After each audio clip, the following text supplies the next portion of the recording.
dalam Alkitab, saudaraku, kita membaca dalam beberapa minggu yang lalu mengenai hamba Tuhan Barnabas, saudaraku, yang dikirim ke Antioquia, saudara, dan dikatakan mengenai Barnabas adalah seorang baik, penuh dengan Roh Kudus dan penuh dengan iman, sehingga banyak orang, sebagian besar orang, jiwa-jiwa diselamatkan.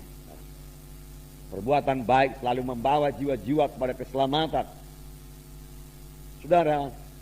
Dan juga, saudaraku, minggu yang lalu kita melihat, saudaraku, bagaimana satu orang janda, saudaraku, yang kaya dengan perbuatan yang baik, yaitu Tabita. Selalu berbuat baik, suka berbuat baik, suka menolong orang. Dia mengasihi janda-janda yang lain. Dia berkorban, dia bekerja keras, saudaraku, supaya dia bisa memberi, saudaraku.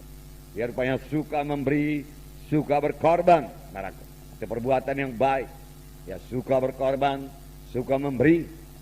Dan pada suatu hari dia meninggal dunia, tetapi Tuhan menghidupkan dia kembali, saudaraku. Puji Tuhan, saudaraku. Dalam Matius 5:16 dikatakan, saudara, bahwasanya perbuatan baik kita itu mempermuliakan Tuhan. Tetapi sebelum kita sampai di situ, saya mau menerangkan kepada saudara bahwa sekedar perbuatan baik saja tidak membawa kita kepada keselamatan. Amin. Jangan pula nanti kita hanya mengandalkan perbuatan baik, tidak, saudara. Bahkan sebelum selamat kita tidak sanggup berbuat baik, karena kebaikan adalah buah Roh Kudus.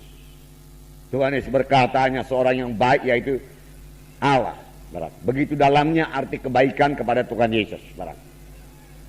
Yang tidak bisa kita capai, saudaraku, hanya dengan, saudaraku, keadaan manusiawi kita, kesanggupan manusiawi kita saja, saudara.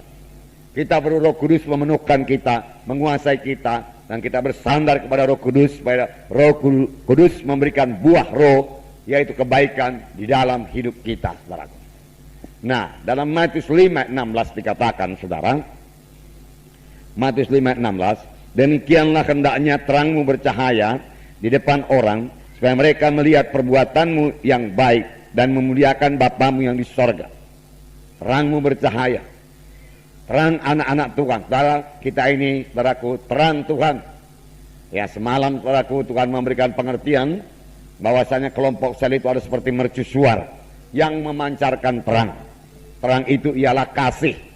Kapan dalam satu kelompok sel tidak ada kasih, saudaraku, yang ada hanya mercusuar saja. Satu menara yang tinggi serupa monumen, saudaraku, tetapi tidak memancarkan cahaya apa-apa, tidak ada gunanya. Di waktu malam, saudaraku, kapal-kapal akan lewat, saudaraku, dan kapal-kapal tidak tahu bahwa di situ ada batu karang. Ketabrak juga, saudaraku, dan rusak, boleh jadi tenggelam, saudaraku. Tetapi satu kelompok sel, saudaraku, yang memiliki kasih, saudaraku, adalah seperti mercusuar yang memancarkan cahaya itu, saudaraku, sehingga kapal-kapal yang lewat pada malam hari bisa selamat. Nah, di sini dikatakan biarlah terangmu bercahaya. Kemudian dikatakan lagi, supaya mereka melihat perbuatanmu yang baik, perbuatan yang baik, perbuatan yang baik, dan memuliakan Bapamu yang di sorga. Haleluya.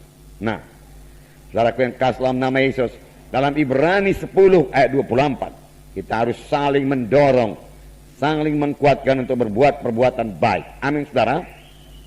Perbuatan baik. Amin, saudara. Haleluya. Semua kita mau melaksanakan perbuatan baik. Haleluya. Sebab dengan demikian nama Tuhan kita dipermuliakan, nama Yesus dipermuliakan, saudaraku. Mata dunia memandang kepada kita, dan kalau dia lihat kita ini orang baik, saudaraku, berbuat perbuatan yang baik, saudaraku, dia tahu kita orang Kristen, lalu nama Tuhan dipermuliakan. Amin. Haleluya. Nah, dalam Ibrani 10 ayat 24, dan marilah kita saling memperhatikan, supaya kita saling mendorong dalam kasih dan dalam pekerjaan baik. Ya, saling memperhatikan.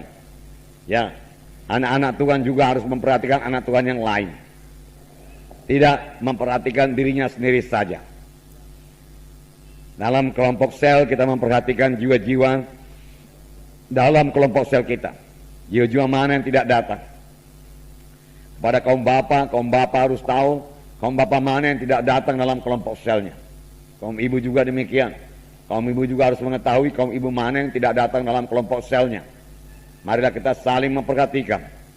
Dikatakan di sini. Dan kemudian saling mendorong dalam kasih. Saling mendorong dalam kasih. Dan saling mendorong dalam perbuatan yang baik. Dalam pekerjaan yang baik.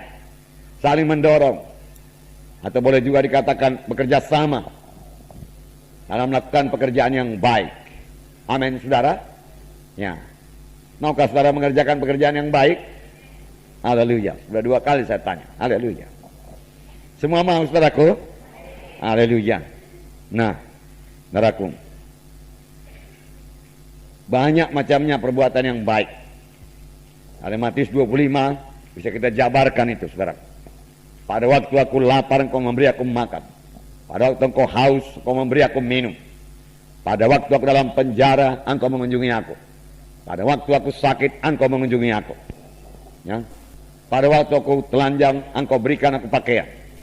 Nah, itu macam-macamnya. Amin, saudara. Berbuat baik. Berbuat baik. Tapi saudaraku, kita sebagai orang-orang rohani, saudaraku, terutama kita berbuat baik dalam hal rohani. Itu prioritas yang pertama. Saudara tolong orang dalam perkara badani, saudaraku, tetapi saudara tidak menolong dalam perkara rohani, hasilnya tidak seberapa. Kalau misalnya disuruh pilih, saudara bisa menolong dia dalam bidang rohani dan membawa dia kepada keselamatan, saudara, ataukah saudara menolong dia hanya dalam bidang badani materi saja, saudaraku, kita harus memilih menolong dia dalam bidang rohani, terlebih memimpin dia sampai kepada keselamatan, meneguhkan imannya, membawa dia kepada kebaktian minggu, membawa dia kepada kebaktian kelompok sel. Amin, saudara. Haleluya. Ya, saya yakin itu perbuatan baik. Membawa orang ke gereja itu perbuatan baik. Membawa orang kepada keselamatan itu perbuatan baik.